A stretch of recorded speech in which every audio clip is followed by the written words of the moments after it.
Hey guys, I'm MS Guy, and today I am going to be ranking all of the courses in Mario Kart Super Circuit. Mario Kart Super Circuit was the first handheld Mario Kart game, and because of that, it does look pretty pixelated and dated for today. However, it's still fun to play. For this ranking video, I'm going to be ranking all 20 Mario Kart Super Circuit tracks based on my experience with them, how fun they are, and how creative and interesting they are. The interesting factor is going to be especially important for this Mario Kart game, because all of the courses are flat, meaning a lot of them feel the same to race on. This also is going to make this probably the hardest Mario Kart ranking video I'm going to do. Speaking of which, check out my previous video in this series where I ranked all of the tracks in Mario Kart 64, and subscribe to my channel so you never miss any more ranking videos or any Nintendo related content. So, with that out of the way, let's get started with the rankings. Starting off the list, we have my least favorite track in Mario Kart Super Circuit, Snowland. First of all, I'd like to point out the very creative name, Snowland. I wonder where they got the idea for that. Anyway, this is a pretty simple winter-themed track. The only problem is, it's really annoying to race on. For whatever reason, the screen is constantly bumping up and down, which doesn't even make sense since isn't ice supposed to be smooth? Also, the ice in some parts of the track is slippery and can cause you to spin out. Overall, this course isn't very creative and it's just annoying to race on. At number 19, we have Mario Circuit. I don't have much to say about this one. I mostly put Mario Circuit here because it's kind of boring and generic. Like most Mario Circuit tracks, it has a generic theme, and in this Mario Circuit, there aren't really any stage elements. It's a pretty simple track, and I wouldn't say it's terrible, but it's really not creative at all. Next up, we have the very first track in the game, Peach Circuit. Mario Kart games' first tracks are usually ranked low for me, mostly because, like the previous track, they are generic and not all that creative. Peach Circuit is no exception. As you can see from the minimap, it's a pretty basic loop, with some turns scattered around. The only reason I put this track above Mario Circuit is because I think it's a bit more interesting. Now that I've gone over all the obviously generic tracks, at number 17, I have Broken Pier. Super Circuit's second Ghost-themed track, it's very similar to the Ghost Valley tracks of Super Mario Kart. So, like those tracks, it can be pretty annoying. At some parts, the wall can be broken, or there is no wall at all, so it's easy to fall off the track.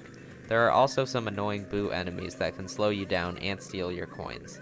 There are some boosts and jumps in this course, but they usually just make you fall off the track. At number 16, we have a very similar track to the last one, Boo Lake. The two courses are almost indistinguishable, except for the background and the difficulty, which is easier in Boo Lake. Again, I don't like these Ghost Themes tracks that much, and I put Boo Lake just above Broken Pier because it's a bit easier. So, it's not as annoying as Broken Pier. Coming up at number 15, we have Yoshi Desert. Yoshi Desert is a pretty generic desert-themed track with lots of turns and some boosts scattered around. This is where it starts getting harder for me to rank tracks since all of them are decent. I mostly put Yoshi Desert relatively low on the list because it's not that creative, just a generic desert track. And sometimes the boosts in the course are just annoying since you can easily drive into the dirt or the lake.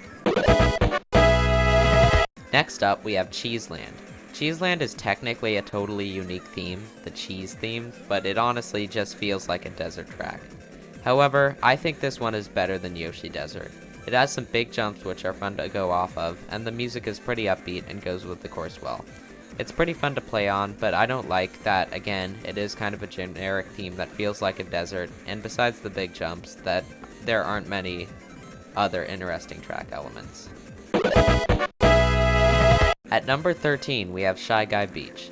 I really enjoy the beach-themed tracks in this game, and I think a lot of that has to do with the fact that I really like the music in them. I do, of course, have to be unbiased when judging these courses, so I had to put Shy Guy Beach relatively low compared to some other tracks. The track is fun to play on, it has a nice theme, and the water isn't too annoying. It is kind of generic in some ways. If you look at the minimap, it is just a simple loop, and basically the whole track is driving on sand or in water. So this is a pretty good track, but there are definitely some better ones in this game. Next up, we have the first of 4 Bowser castles in this game, Bowser Castle 1. I know having 4 Bowser castles is pretty uncreative, However, they are fun to play on. Being the first one, Bowser Castle 1 is the simplest. There are still some aspects of it I like though. It's fun to play on, and there are some jumps across lava. I pretty much just like Mario Kart Bowser Castle courses in general, so I put most of them pretty high. This one is just the lowest because it's pretty short and there aren't as many interesting parts. At number 11, we have Luigi Circuit. Although it may seem like kind of a generic theme, I really like this course, and I think it's pretty fun to play on. I actually think the rain theme is pretty cool. The course is full of turns, but there are some straightaways, so I think there's a good mix. Because of the turns, there are lots of good opportunities to drift. Overall, I think it's pretty fun, but I had to put it in the bottom 10 because again, the theme isn't that creative compared to some other courses in this game. Kicking off the top 10, I have the next Bowser Castle on my list, Bowser Castle 4. The things I like about this course are similar to the other Bowser Castles, with the jumps and sharp turns, but since it's the last Bowser Castle, it is hard. This is partly why I didn't put it higher. In some parts of the course, there are open lava pits instead of jumps across them like with the other Bowser Castle tracks, so it's easier to fall in the lava. It's a pretty fun course, but some parts of it are annoying, and that's why I had to put it lower than some other courses.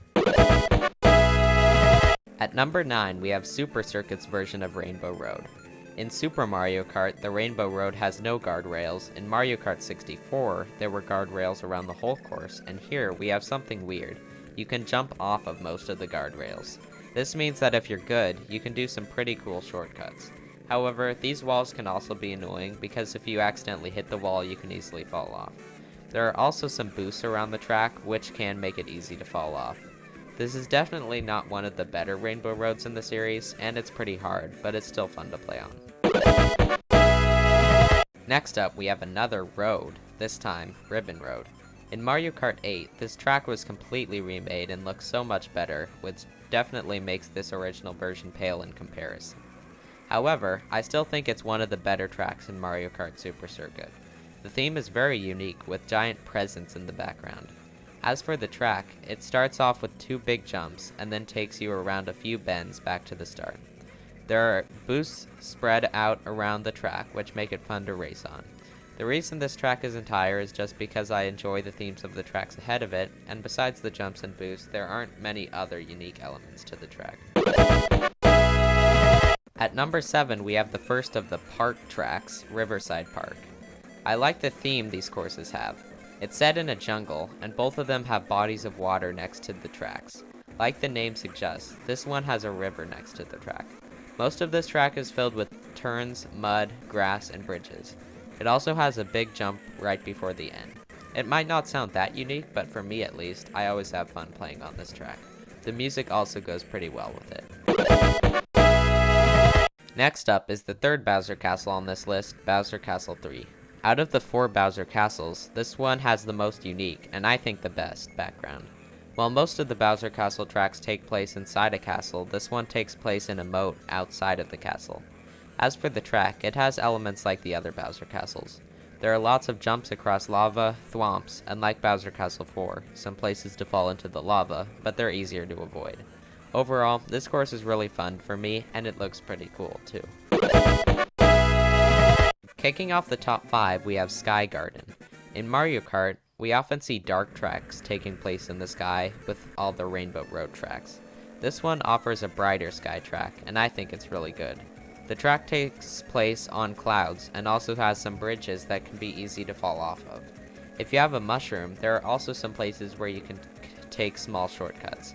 Overall, this track is really fun to play on, and the theme makes it even better. Next up, we have the second park track in Super Circuit, Lakeside Park. This track is harder and longer than Riverside Park, and has some more creative track elements. There's an erupting volcano in the background, and there are some parts of the track where you can get hit by the lava rocks. It also includes the same elements I like from Riverside Park, like the bridges, jungle theme, and water. There's also a big jump near the end, but this time there's a second boost before it if you want to get even more air.